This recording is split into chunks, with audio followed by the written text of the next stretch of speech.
Never speak badly about your spouse to other people. Mabaya ya mpenzi wako kwa watu wengine. Stop it. Acha.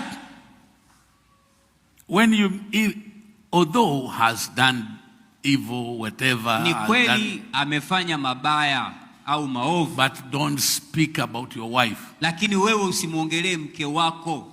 Are we together? Don't speak about your wife. Usimuongelee mke wako mambo mabaya kwa watu wengine. Speak good. Wewe nena mazuri ya mkeo.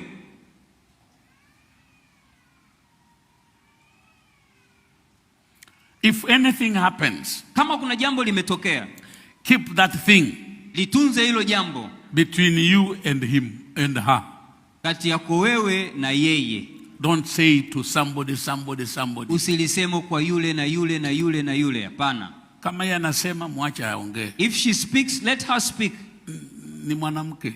Because they are a lady or they are a woman. Lakini mwanaume, but for the man, keep it. Itunze.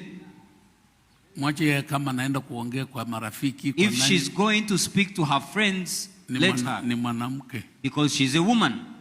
Lakini wewe usianze safari kwenda kuelezea. But for you man, you should not start a journey to go and speak it to your friends. About your wife. You understand? Mke wako, unanielewa? Muulize jirani yako, wewe hujawahi kwenda kusema. Ask your neighbor, have you not spoken badly about your wife to another person? Ukitafuta usaidizi. Looking for help.